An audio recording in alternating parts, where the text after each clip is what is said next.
우리가 다 천국 가기를 원하지만 예수님은 천국에 갈 수 있는 자, 가지 못하는 자를 분명히 구별해서 설명을 하셨습니다. 그런데 오늘날 우리들은 천국에 갈 수 없는 자에 대한 거는 아예 우리 생각 속에서도 다 뽑아버립니다. 우리 목사님들도 설교할 때 천국에 못 간다 이런 건 아예 전혀 말을 하지 않습니다. 그리고 천국에 갈 수 있는 사람에 대한 얘기만 이렇게 전합니다. 그러니까 우리가 하나님 말씀이라고 설교를 듣긴 들어도 양심에 찔림이 오지 않습니다. 경각심이 일어나지 않습니다. 내가 이렇게 믿으면 안 되겠구나. 내가 정말 이렇게 믿다가 지옥에 가면 어떻게 될 것인가. 이런 생각을 하지는 않습니다. 그냥 다 우리는 구원 받았다. 자꾸 이렇게만 강조해 주니까 어떻게 되느냐? 신앙생활이 게을러지죠. 교회를 그냥 교양 삼아서 나오고 적당히 빠져도 괜찮고 뭐 하나님 말씀대로 살지 않아도 괜찮고 11조고 헌금이고 이런 거 안 해도 괜찮고 전도도 안 해도 그만이고 옛날 유대인들이 유대교를 믿던 그 상태보다도 훨씬 더 나쁜 상태로 빠져들어가고 있는 것입니다. 뿐만이 아니라 저들은 교회 다니면서도 이렇게 율법을 잊어버리고 죄 짓고 다니는 것은 말할 것도 없고 오히려 점쟁이라든지 무당이라든지 뭐 관상을 본다든지 이렇게 예수님이 하나님이 하지 말라고 하신 그것에 대한 경계심이 없기 때문에 그저 아무데나 그러고 쓸려 다닙니다. 이러다가 우리 신앙이 바른 길을 찾지 못하고 방황하다가 뭐 예수님 믿는 거나 부처를 믿는 거나 뭐가 다르겠느냐. 그러니까 사실은 저 회교도들 이 마호멧을 통해서 알라를 섬긴다고 하는 사람들 하루에 5번씩 절하는 그런 사람들보다도 오히려 훨씬 못하게 살아가는 것이 오늘의 우리 그리스도인들이 아닌가 참 생각할 때 마음이 슬퍼지는 것입니다. 그래서 이 시간에는 예수님이 말씀하신 바 예수님께 합당한 자가 누군가, 예수님께 합당하지 않은 자가 누군가. 그래서 우리는 예수님께 합당하지 않은 자가 되지 말고 예수님께 합당한 자가 되어야지만 하겠습니다.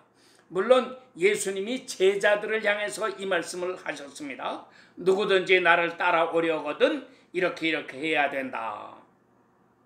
그래서 이런 말씀은 그저 목사들에게나 해당되는 말이고 우리 평신도들에게는 이런 말씀은 아무 상관이 없는 거다.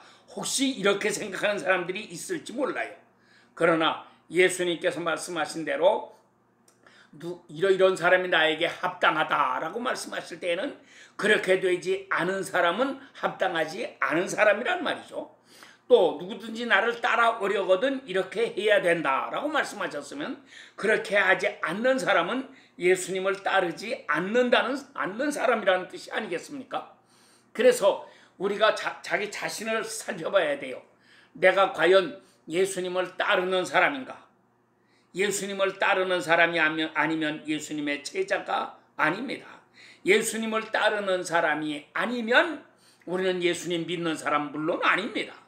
예수님을 따르는 사람이 아니라면 우리는 천국 가기를 이미 포기하고 있는 사람입니다. 또 예수님께 합당한 사람인가 합당치 않은 사람인가? 예수님께 합당해야 천국에도 들어갈 수 있을 것입니다. 예수님께 합당하지 않은 사람을 예수님이 천국에 받아주실 리가 없습니다. 예수님께 합당해야 이 세상에서도 복을 받고 삽니다. 예수님께 합당하지 않으면 이 세상에서도 형통하는 삶을 살아갈 수가 없습니다. 여러분, 그래서 우리가 이런 말씀을 마음에 깊이 새기고 바르게 살아가는 지혜로운 사람들이 되어야 하겠습니다. 이 말씀이 제일 첫 번째로 나타나는 것은 마태복음 10장입니다. 마태복음 10장은 제자 파송장입니다. 제자들을 전도하러 다 이렇게 내보내신, 그리고 제자들이 가서 전도하고 돌아와서 또 보고하고 이렇게 되죠. 그럴 때에 예수님께서 하신 말씀이 누구는 나에게 합당하다, 누구는 합당하지 않다, 이런 말씀을 하시죠. 그래서 10장 37절에는 부모를 나보다 더 사랑하는 자도 나에게 합당치 아니하고 자녀를 나보다 더 사랑하는 자도 나에게 합당치 아니하다라고 말씀을 하셨습니다. 여러분, 우리가 이 말씀을 그대로 가지고 자기를 살펴보십시다. 당신은 누구를 더 사랑합니까? 부모를 더 사랑합니까? 자녀를 더 사랑합니까? 예수님을 더 사랑합니까? 부모보다도 예수님, 자녀보다도 예수님? 이 말씀에 대해서 무슨 어렵고 심오한 해석이 필요한 게 아니고 이 말씀을 그대로 가지고 거울로 삼아 자기를 이렇게 비춰보면 되는 것입니다. 심지어 어떤 사람은 부모도 사랑하지 않고 물론 예수님도 사랑하지 않고, 그러면 예수님을 사랑하는 거니까 부모는 예수님보다 조금 덜 사랑하면 된다, 그런 얘기인가요? 그래서 부모를 안 사랑하는 것보다, 불효하는 것보다 그래도 주일날은 교회에 나오니까 예수님은 더 사랑하는 겁니까? 아니에요. 하나님 사랑은 마음을 다하고 힘을 다하고 목숨을 다하고 뜻을 다해서 사랑하라고 하셨습니다. 부모 사랑도 우리 사람에게 향한 계명 중에 10계명 가운데 넷째 계명까지는 하나님을 향한 계명이고 5째부터는 인간에게 대한 계명인데 그 첫째가 바로 부모를 공경하라고 하는 말씀입니다. 부모를 공경하지 아니하고 부모에게 효도하지 아니하는 사람은 하나님의 계명을 어긴 것이고 그런 사람이 천국 간다고 하는 것은 사실 있을 수가 없는 이야기입니다. 전심으로 부모를 섬겨야 합니다. 그런데 예수님 말씀은 그 부모를 섬기는 것보다도 예수님을 더 사랑하는 사람이 되어야 한다고 말씀을 하시는 것입니다. 여러분, 우리가 부모보다도 예수님을 더 사랑하는 사람이 됩시다. 그런데 우리 사람들은 부모보다야 자식을 더 사랑하죠. 그래서 사랑은 내리사랑이라고 하지 않습니까? 내가 부모를 사랑한다고 그래봤자 얼마나 사랑하겠어요. 내 자식 사랑하는 거고 비교가 됩니까? 우리는 자식을 더 사랑합니다. 그런데 예수님 말씀은 자식 사랑하는 것보다도 예수님을 더 사랑하라고 하십니다. 여러분들의 사랑을 예수님께 보여드리세요. 그래서 하나님은 아브라함을 시험하셨습니다. 하나님을 더 사랑하느냐, 자식을 더 사랑하느냐.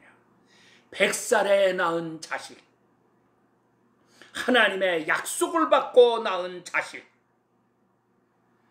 그런데 그를 번제로 드려라 말씀하셨더니 아브라함은 군소리하지 아니하고 그 말씀을 그대로 순종했습니다. 그래서 하나님이 그의 순종하는 모습을 보시고 내가 이제야 네가 하나님을 경외하는 줄을 알겠노라 라고 말씀을 하셨습니다. 우리에게도 똑같습니다. 우리에게도 주님이 찾아오셔서 이렇게 말씀하신다면 여러분 이 음성을 들어보세요. 내가 이제야 네가 나를 경외하는 줄을 알겠노라. 내가 이제야 네가 나를 사랑하는 줄을 알겠노라. 음성이 들리십니까? 어떻게 해야 내가 예수님을 진심으로 사랑할 수 있을까? 이 세상 돈이나 명예나 권세나 그런 거는 아예 비교도 되지도 않는 거고 제일 비교할 수 있을 만한 것이 부모 사랑과 자녀에 대한 사랑입니다. 그런데 여러분 이것보다도 세상 어떤 인간보다도 더 사랑해야 됩니다. 예수님은 부활하신 후에 베드로에게 나타나셔서 네가 이 사람들보다 나를 더 사랑하느냐 3번이나 물으셨습니다. 다른 제자들 친구들에 대한 얘기만이 아니죠. 세상 어떤 사람보다도, 부모보다도, 자식보다도 예수님을 더 사랑하느냐, 이것이 예수님께 합당한 사람이 되는 것입니다. 자, 둘째로는 38절에, 10장 38절에 자기 십자가를 지고 나를 따르지 않는 자는 내게 합당치 아니하다라고 말씀하셨습니다. 그러므로 주님을 따르는 사람들에게는 반드시 십자가가 있습니다. 그래서 진실한 제자는 십자가를 지고 주님을 따라가지만, 가짜들은 십자가 던져버리고 주님을 따라가노라고 교회만 왔다 갔다 다닙니다. 근데 이건 주님 따라가는 게 아니죠. 나는 주님을 따라간 것 줄 알았는데 나중에 깨닫고 보니까 그것이 마귀 따라가는 것이었습니다. 어떻게 할 것입니까? 그래도 우리가 육신 생명이 끝나기 전에 깨달으면 그때라도 돌이켜서 예수님 따라가는 사람이 될 수가 있지만, 이거 깨닫지 못하고 살다가 죽어버리면, 저 나라에 가서야 깨닫게 된다면 그때는 이미 늦은 걸 어떻게 하겠습니까? 여러분, 십자가를 잘 져야 합니다. 우리 믿는 사람들에게는 반드시 십자가가 있습니다. 십자가 팽개쳐버리고는 절대로 예수님 따라가지 못합니다. 예수님께 합당히 여김을 받지 못합니다. 주님은 그런 사람을 내버릴 것입니다. 왜? 그 사람이 먼저 예수님을 버렸기 때문입니다. 예수님을 따르지 않기 때문에 자기가 원하는 길로 가는데 그 길이 어디냐? 마귀 따라가는 길이었기 때문에 예수님께는 합당히 여김을 받지 못하는 것입니다. 자, 그 다음에 이와 거의 똑같은 말씀을 하시는 것이 16장입니다. 16장 베드로의 위대한 신앙 고백이 있은 그 다음에 예수님께서 말씀하시죠. 누구든지 나를 따라오려거든. 그러면서 이번에는 제일 먼저 앞세우신 말씀이 자기를 부인하고 자기의 십자가를 지고 나를 따를 것이니라. 거기는 부모를 더 사랑하느냐 자녀를 더 사랑하느냐 그런 데 대한 말씀보다 먼저 자기를 부인하고 라는 말씀을 앞세우셔서 말씀해 주셨습니다. 나를 부인할 수 있는 사람이 되어야 합니다. 나를 부인한다는 게 뭡니까? 이거 참 어려운 말이죠. 나는 없다죠. 나를 부인한다는 것은 쉽게 얘기하면 나는 없다. 그러니까 자기가 죽어야 된다는 얘기예요. 이거를 조금 세속적인 말로 하면 자기가 깨져야 한다는 거죠. 주여 나는 죄인입니다. 나는 아무것도 아닙니다.